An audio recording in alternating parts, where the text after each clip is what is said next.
Hello students, welcome back to Regal Classes. My name is Firoz Ali. कैसे हैं आप लोग? उम्मीद है आप लोग सभी ठीक होंगे।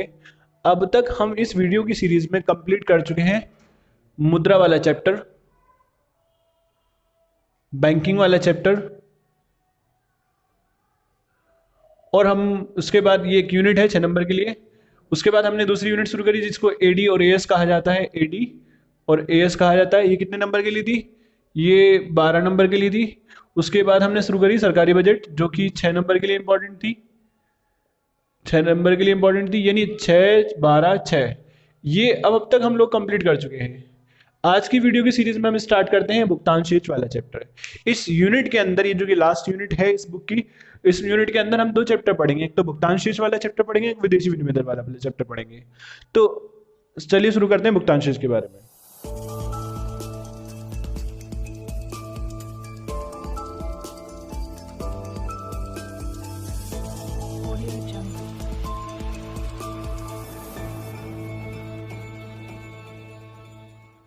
भुगतान शेष यानी बैलेंस ऑफ पेमेंट। भारत जब किसी कंट्री को माल बेचता है तो उसको निर्यात कहा जाता है, और जब किसी कंट्री से सामान खरीदता है तो उसको आयात कहा जाता है। और जब निर्यात करते हैं तो पैसा हमारे पास आता है और आयात करने पे पैसा जाता है। तो यानी इसके ब्यूरो के, इसके हिसाब किताब को कहा जाता है भुगतान शेष। ठीक। और ये कहां से कहां तक चेक करे जाते हैं? 1 अप्रैल से लेकर 31 मार्च तक। यानी 1 अप्रैल से लेकर 31 मार्च तक हमने कितने कितने के निर्यात करे हैं और कितने कितने के आयात करे हैं, इसके ब्यूरो को, इसके हिसाब किताब को कहा जाता है भुगतान शेष। अगर भुगतान शेष को अगर मैं पार्ट डिवाइड करने की बात करूं तो भुगतान शेष को मेजर दो पार्ट्स में डिवाइड करा जा सकता है। एक तो चालू खाता और दूसरा पूंजी खाता। चालू खाता क्या होता है सर? चालू खाता वह खाता होता है जिसमें वस्तुओं का आयात निर्यात, ठीक है, वस्तु के आयात निर्यात को क्या कहा जाता है? दृश्य मध्य कहा जाता है। किसे से दृश्य मध्य क्यों कहा जाता है? क्योंकि मैं इनको देख सकता हूँ, महसूस कर सकता हूँ और टच कर सकता हूँ। अगर मैं किसी कंट्री को मारकर बेच रहा हूँ, लेट्स से हम इसको अमेरिका को मारकर बेच रहे हैं, हम ये वाला, ये जो मार्कर है ये हमने बेचा। अब जब ये मार्कर हम बेचेंगे तो हमारे पास पैसा आएगा। क्या मैं इसको देख सकता हूँ, टच कर सकता हूँ, महसूस कर सकता हूँ? तो इसको कहा जा सकता है दृश्य मध्य, कि उसको टच भी किया जा सकता है, महसूस भी किया जा सकता है और देखा भी जा सकता है। वहीं दूसरी ओर सेवाओं की आयात निर्यात का हिसाब किताब भी कहाँ रखा जाता है? चालू खाते के अंदर। सेवाओं को अदृश्य मध्य भी कहा जाता है। क्यों अदृश्य मध्य? इसलिए कहते हैं क्योंकि मैं इनको देख नहीं सकता, सिर्फ महसूस कर सकता हूँ मैं इनको। इनको अदृश्य मध्य कहा जाता है। इसका हिसाब किताब भी कहाँ रखा जाता है? चालू खाते के अंदर। अच्छा, सेवाएं भी दो तरह की होती है, कारक सेवाएं और गैर कारक सेवाएं। कारक सेवाएं ऐसी सेवाएं होती है जो बिजनेस में इस्तेमाल होती है। जो सेवाएं बिजनेस में इस्तेमाल होती है, व्यवसाय में इस्तेमाल होती है, उन सेवाओं को कहा जाता है कारक सेवाएं। एग्जाम्पल के तौर पर श्रम पूंजी, यानी चाइना की लेबर या अमेरिका की लेबर हमारे भारत के अंदर काम कर रही है, हम उनकी सेवाओं का क्या कर रहे हैं? आयात कर रहे हैं। उनका पैसा इस्तेमाल कर रहे हैं, पैसे का आयात कर रहे हैं, यानी पूंजी का आयात कर रहे हैं। इसी तरीके से गैर कारक सेवाएं, मैंने रॉ मटेरियल खरीदा, कच्चा माल खरीदा अमेरिका से। अब जब मैं कच्चा माल खरीदूंगा वहां से, तो मैं उसको जहाज में रख के लेकर आऊंगा। तो जो जहाज की सेवा मैं इस्तेमाल कर रहा हूं उसको कहा जाएगा जहाजरानी की सेवा। या मैंने उस माल का इंश्योरेंस करवा दिया, बीमा करवा दिया, उसको कहा जाएगा गैर कारक सेवा। ठीक। ओके। इसी तरह से एक चीज और आती है इसके अंदर, एक पक्षीय अंतरण, एक तरफा भुगतान जिसको कहा जाता है। एक तरफा भुगतान यानी अगर हमारी कंट्री यानी भारत किसी कंट्री को दान दे रही है, अनुदान दे रही है, तो इसका हिसाब किताब कहाँ रखा जाएगा? चालू खाते के अंदर से अंदर रखा जाएगा। इसी तरह से अगर कोई कंट्री हमारी हेल्प कर रही है, दान अनुदान कर रही है, तो उसका हिसाब किताब भी कहाँ रखा जाएगा? चालू खाते के अंदर रखा जाएगा। ये चालू खाता वह खाता होता है जिसमें वस्तुओं का आयात निर्यात पहली चीज, सेवाओं का आयात निर्यात दूसरी चीज, और एक पक्षीय अंतरण का हिसाब किताब रखा जाता है, उसको कहा जाता है चालू खाता। अब बात करते हैं पूंजी खाते की। पूंजी खाते में वो सभी लेन देन का हिसाब किताब रखा जाता है जिनसे या तो परिसंपत्ति या दायित्व में परिवर्तन होता है। यानी ऐसे लेन देन जिसकी वजह से या तो परिसंपत्ति में परिवर्तन हो या दायित्व में परिवर्तन हो, उन सभी लेन देनों का हिसाब रखा जाता है पूंजी खाते के अंदर में। ठीक। पूंजी खाता समझ में आ गया मैं? अच्छा, ये वर्ड जो है परिसंपत्ति हो गया या दायित्व हो गया, इन वर्डों के बारे में हम ऑलरेडी डिस्कस कर चुके हैं बजट वाले चैप्टर के अंदर, तो इसलिए यहाँ पर पढ़ना बेकार है। आप लोगों ने अगर वो वीडियो नहीं देखी तो वो प्लेलिस्ट में जाके देख सकते हैं आप। तो सर पूंजी खाता वह खाता होता है जिसमें उन सभी लेन देनों का हिसाब किताब रखा जाता है जिनसे या तो परिसंपत्तियों में परिवर्तन होता है या दायित्व में परिवर्तन होता है। इसमें क्या क्या चीज आती है? इसमें मध्य क्या क्या चीज आती है? क्या कौन कौन सी ट्रांजेक्शन आती है? दो ट्रांजेक्शन आती है इसमें मेनली, एक तो उधार और दूसरा निवेश। उधार दो तरह के होते हैं। सहायता के रूप में उधार, मार्केट रेट चल रहा है 12%। कितना परसेंट? 12%। लेकिन हमने किसी कंट्री को उधार दिया कितने परसेंट के हिसाब से, 2% के हिसाब से लेट से, तो मैं उसको जो उधार दे रहा हूँ वो हेल्प के रूप में दे रहा हूँ, हेल्प सहायता के रूप में दे रहा हूँ। क्या उस उधार पर मेरा अधिकार होगा कि नहीं होगा, मेरी परिसंपत्ति होगी नहीं होगी, यस मेरी परिसंपत्ति होगी। उनका हिसाब किताब कौन से खाते में रखा जाएगा, पूंजी खाते में रखा जाएगा, ठीक है सर।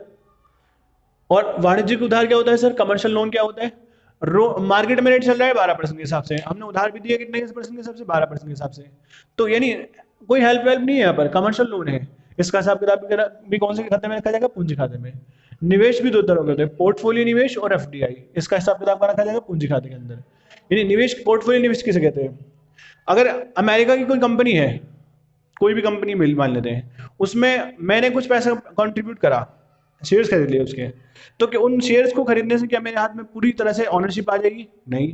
क्या डिसीजन पावर आ जाएगी, नहीं। क्या कंट्रोलिंग अथॉरिटी आ जाएगी, नहीं। यानी ऐसा इन्वेस्टमेंट, ऐसा निवेश जिसकी वजह से ना तो हमारे पास क्या है, मतलब कंट्रोलिंग पावर ना है, उस निवेश को कहा जाता है पोर्टफोलियो निवेश, ठीक है।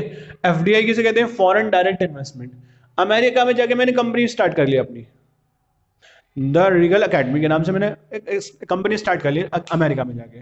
उस कंपनी के अंदर मेजर पैसा, यानी मेजर फंड मेरा लगा हुआ है, उसमें डिसीजन पावर किसके हाथ में होगी, मेरे हाथ में। कंट्रोलिंग पावर किसके हाथ में होगी, मेरे हाथ में। उस निवेश को कहा जाएगा एफडीआई, फॉरेन डायरेक्ट इन्वेस्टमेंट। उनका हिसाब किताब कहाँ रखा जाएगा, पूंजी खाते के अंदर रखा जाएगा, ठीक। तो अभी तक हम लोगों ने डिस्कस करा कि भुगतान शेष क्या क्या होता है, और दूसरा भुगतान शेष के अंदर कितने टर्म्स होती है। ये जो वीडियो की सीरीज हम लोगों ने स्टार्ट कर रखी है, होपफुली आप लोगों के लिए, आपके फ्रेंड के लिए यूजफुल होगी, तो आप उसको शेयर कर सकते हैं, अच्छी लगती है तो लाइक कर सकते हैं, और हाँ, चैनल को सब्सक्राइब करके बेल आइकन दबाना ना भूलें, जिससे क्या होगा, जैसे मैं वीडियो की सीरीज अपलोड करता हूँ तो उसकी नोटिफिकेशन सबसे पहले आपके पास पहुंच जाएगी। व्यापार शेष क्या होता है सर, व्यापार शेष यानी balance of trade, balance of trade. अच्छा पहले तो मैं बता दूं शेष का मतलब क्या होता है, बैलेंस किसी का भी निकालना हो, भाई सिंपल एक लॉजिक ये कहता है इसका, शेष अगर किसी भी चीज का निकालना हो तो जितना पैसा मेरे पास आया है उसमें से जितना पैसा मेरे पास से गया है उसको माइनस कर दीजिए, इसी को कहा जाएगा शेष कहा जाएगा। जैसे अगर मैं बात करूं व्यापार शेष, व्यापार शेष जब वस्तु के निर्यात, जब मैं निर्यात करूंगा तो मेरे पास पैसा आएगा, कितने का, 100 निर्यात करा मैंने 100 रुपए का, 100 रुपए मेरे पास आए, और हमने वस्तुओं का आयात करा 70 रुपए का, कितने का, 70 रुपए का, तो मेरे पास से पैसा गया। यानी हमारे पास आया हमारे पास आए 100 रुपए, और कितने गए, 70 रुपए, हमारे पास बैलेंस कितना बचा, 30 रुपए, इसी को कहा जाएगा व्यापार शेष। अगर एक नंबर में क्वेश्चन पूछता है आपसे कि व्यापार शेष से आप क्या समझते हैं, तो आप बताएंगे कि जब वस्तुओं के निर्यात और वस्तुओं के आयात के अंतर को व्यापार शेष कहा जाता है। एक क्वेश्चन ये उठता होगा आपके जहन में कि सर ये प्लस में होगा क्या माइनस में नहीं हो सकता, जी देखते हैं इस पे। अभी 100 रुपए का मैंने निर्यात माना था और 70 रुपए का मैंने आयात माना, तो आंसर कितना आया, प्लस में 30 आया, यानी पॉजिटिव। अगर ऐसे करके हो 100 रुपए का निर्यात और दूसरा केस ले रहे हैं हम 110 रुपए का आयात, तो आंसर किस में आएगा, माइनस के 10। तो क्या व्यापार शेष का आंसर माइनस में भी आ सकता है, बिल्कुल आ सकता है। और अच्छा तीसरी वेराइटी, 100 रुपए का निर्यात 100 रुपए का आयात, आंसर कितना आएगा, 0। यानी व्यापार शेष का मान जो है प्लस भी हो सकता है, माइनस भी हो सकता है, और शून्य भी हो सकता है। तीनों पे एग्जांपल देके मैंने बता दिया है। अब बात करते हैं अदृश्य मदों का शेष कैसे कहा जाता है। अदृश्य मदे, पहली बात तो अदृश्य मदे तुरंत समझ में आ रही होंगी, अदृश्य मदे यानी सेवाओं की बात करने जा रहे हैं हम मेनली। तो पहले तो सेवा, सेवा चाहे कारक सेवा हो चाहे गैर कारक सेवा हो, यानी कारक सेवाओं का शेष पहली चीज, दूसरा गैर कारक सेवाओं का शेष दूसरी चीज, और तीसरा हस्तांतर शेष। अगर इन तीनों शेष को अगर मैं ऐड कर दूंगा तो इसी को कहा जाएगा अदृश्य मदों का शेष। एग्जाम्पल के तौर पर इसको समझते हैं। अच्छा कारक सेवाओं का शेष है, ये तो दे रखा होगा, नहीं दे रखा हो तो हमें निकालना पड़ सकता है। कारक सेवाओं का शेष कैसे निकलेगा, कारक सेवाओं का निर्यात हमने माना 70 रुपए का, कारक सेवाओं का आयात 60 रुपए का, गैर कारक सेवाओं का निर्यात 15 का, और गैर कारक सेवाओं का आयात 6 का, कितने का, 6 का। और हस्तांतरण शेष कैसे निकालेंगे, भाई एक तरफा भुगतान, ये हस्तांतरण शेष हमें कितना प्राप्त हुआ और हमने कितना दिया, हमारी कंट्री को हमने कॉन्ट्रीब्यूशन जो मिला, हस्तांतरण प्राप्ति जो हुई वो हुई 19 रुपए की, और हमने भुगतान कितना करा, 9 रुपए का, कितने का? 9 रुपए का। तो अगर मैं इसको सबको ऐड करूंगा, 70 में से 60 जाएंगे, 10 कारक सेवा का शेष, 15 में से 6 जाएंगे, 9 गैर कारक सेवा का शेष। हस्तांतरण प्राप्ति कितने की हुई? 19 की। भुगतान कितने का? 9 का। कितना होगा? 10। तो इन सबको अगर मैं ऐड करूंगा, 10 और 10 20 और 29, इसी को कहा जाएगा अदृश्य मदों का शेष। अदृश्य मदों का शेष। होपफुली आप लोगों को समझ में आ रहा है कि मैंने क्या समझाया। अदृश्य मदों का शेष सिंपल सी बात यह है, कारक सेवाओं का शेष प्लस गैर कारक सेवाओं का शेष प्लस हस्तांतर शेष, इन तीनों शेष को अगर ऐड कर देंगे तो इसी को कहा जाएगा अदृश्य मदों का शेष। फिर वही बात उठती है कि सर ये प्लस में होगा या माइनस में होगा या जीरो होगा। ये प्लस में भी हो सकता है, ये धनात्मक भी हो सकता है, ऋणात्मक भी हो सकता है और शून्य भी हो सकता है। चालू खाता शेष निकालने के लिए अगर कहे तो व्यापार शेष निकाला था हमने अभी, ये रहा। इसकी बात करते हैं, इसको मैं रफ यहां से हटा देता हूं। व्यापार शेष कितना आया था? 30 रुपए का। अदृश्य मदों का शेष कितना आया? 29 रुपए का। इन दोनों को ऐड करना 59, इसी को कहा जाएगा चालू खाता शेष। यानी व्यापार शेष और अदृश्य मदों का शेष को जोड़ दीजिए तो इसी को कहा जाएगा चालू खाता शेष। ये जितने भी सवाल मैंने आपको समझाए एग्जाम्पल के द्वारा समझाए। अब हम पढ़ते हैं दूसरा टॉपिक, भुगतान शेष में संतुलन किसे कहते हैं।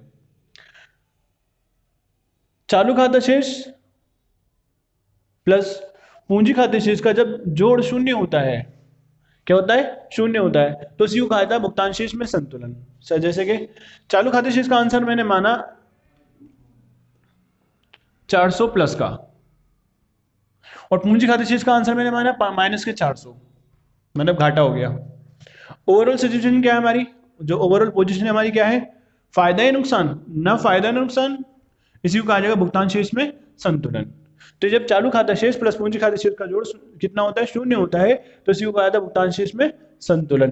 क्या इससे हमारे पास जो फंड वगैरह होगा क्या बढ़ेगा या घटेगा? ना बढ़ेगा ना घटेगा। अच्छा, इस बात को और बेहतर से समझते हैं।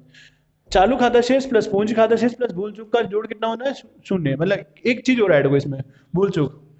हमने माना कि चालू खाते शेष का आंसर दोबारा 400 आ रहा है और पूंजी खाते शेष का आंसर आ रहा है माइनस के 300, और हमने गलती से 100 रुपए ऐड ज्यादा कर रखे हैं अकाउंट के अंदर। कितने ज्यादा ऐड करके? 100 रुपए ज्यादा ऐड कर रखे हैं। अब इस अगर भूल चूक को हमें सुधारना है तो क्या करना पड़ेगा? हमें सिंपल सा 100 रुपए माइनस करने पड़ेंगे।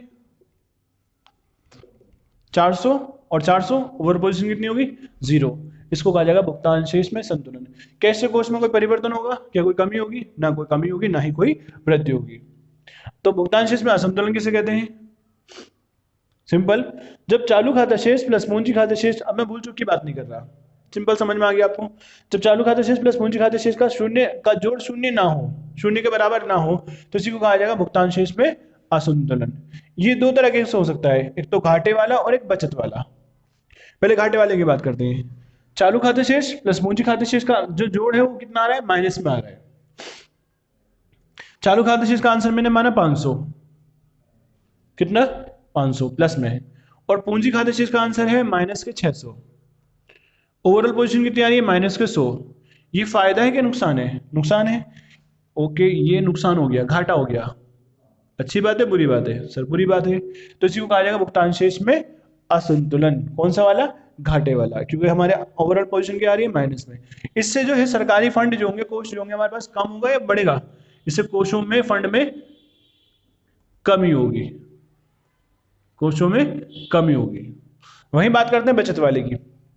चालू खाता शेष प्लस पूंजी खाते शेष का जोड़ है कितना आता है? प्लस में आता है। कितना? प्लस में आता है। इसका 500 इसका माना और माइनस के 400 इसका आंसर माना मैंने। सॉल्व करेंगे इसको तो कितना आएगा? 500 में से 400 जाएंगे, कितना बचेगा? 100। प्लस में आंसर आ रहा है। ये फायदा है कि नुकसान है? फायदा है, बचत वाला है। इसी को कहा जाएगा, इसी को कहा जाएगा बचत वाला असंतुलन। इससे फंड में, कोष में कमी होगी, वृद्धि होगी? कोषों में वृद्धि होगी। अब हम सीखते हैं लास्ट टॉपिक जो कि बहुत ज्यादा इंपॉर्टेंट है एग्जामिनेशन पॉइंट ऑफ व्यू से, स्वायत्त मदे और समायोजक मदों में अंतर। स्वायत्त मदे और समायोजक मदों में अंतर। पहला पॉइंट है अर्थ को लेकर, 3 या 4 नंबर में पूछेगा, 3 नंबर में पूछेगा जनरली, क्योंकि 6 नंबर की यूनिट है, 2 चैप्टर है इसमें, 3 नंबर के। तो स्वायत्त मदे और समायोजक में अंतर। ऐसे सभी लेन देन, वो सभी ट्रांजेक्शन जिसका उद्देश्य लाभ कमाना होता है, जो लाभ के पॉइंट ऑफ व्यू से की जाती है, उन सभी ट्रांजेक्शन को कहा जाता है स्वायत्त मदे। कौन सी मदे कहा जाता है? स्वायत्त मदे कहते हैं। वहीं समायोजक मदे वो मदे होती है जिनका उद्देश्य लाभ कमाना नहीं होता। ठीक है सर, पहला पॉइंट हमें समझ में आ गया। दूसरा पॉइंट बात करते हैं, उद्देश्य क्या होता है फिर सर इनका? ये अकाउंट में, खाते में, भुगतान शेष में संतुलन स्थापित करने के लिए की जाती है। संतुलन स्थापित करना उनका उद्देश्य होता है। यानी अगर अकाउंट डिसबैलेंस है, भुगतान शेष डिसबैलेंस है, इन इक्विलिब्रियम में है, तो इसको क्या करना होता है? समायोजक करना, ये संतुलन करने का उद्देश्य होता है, जबकि इनका ऐसा कोई उद्देश्य नहीं होता। तीसरा पॉइंट ये भी जोड़ना चाहे तो जोड़ सकते हैं कि ये धनात्मक हो, ऋणात्मक हो, इससे इसका कोई लेना देना नहीं होता, जबकि इसका लेना देना होता है। ये अगर खाते के अंदर जो हमने सीखा था अभी थोड़ी देर पहले कि हमने भुगतान शेष दो तरह का संतुलन होता है, एक तो घाटे वाला और एक बचत वाला। तो यानी इसका लेन देन उससे होता है, यानी अगर ये धनात्मक होगा या ऋणात्मक होगा तो इसका इससे लेन देन होगा। तीसरा पॉइंट हो गया। और लास्ट पॉइंट में ये कह सकता हूं कि इनको रेखा के ऊपर की मदे कहा जाता है, स्वायत्त मदों को। ऐसा क्यों कहा जाता है सर? इनको रेखा के ऊपर की मदे कहा जाता है क्योंकि अकाउंट्स में जो जनरली ट्रांजेक्शन होती है, जो नॉर्मल ट्रांजेक्शन होती है, वो लाइन के ऊपर दे रखी होती है, लाइन के ऊपर दे रखी होती है। इसलिए यहाँ रेखा का मतलब लाइन से है, और ये रेखा के ऊपर की मदे कहलाती है। कौन सी मदे कहलाती है? रेखा के ऊपर की मदे कहलाती है। वहीं इनको कहा जाता है रेखा के नीचे की मदे। कौन सी मदे कहा जाता है? रेखा के नीचे की मदे कहा जाता है, क्योंकि ये लाइन, ये भी जो भी लाइन होती है, एक लाइन होती है अकाउंट्स के अंदर, वो लाइन के नीचे दे रखी होती है। ये ट्रांजेक्शन जो होंगी लाइन के नीचे दे रखी होंगी। इनको कहा जाता है रेखा के नीचे की मदे, और इनको कहा जाता है रेखा के ऊपर की मदे। होपफुली ये टॉपिक समझ में आ गया होगा। अब हमें समझने इसमें कुछ इंपॉर्टेंट क्वेश्चन है। पहला क्वेश्चन, भुगतान शेष में चालू खाते व पूंजी खाते में अंतर आ सकता है, वेरी इंपॉर्टेंट। या फिर भुगतान शेष के व्यापारिक शेष में और चालू खाते शेष में अंतर आ सकता है। ठीक,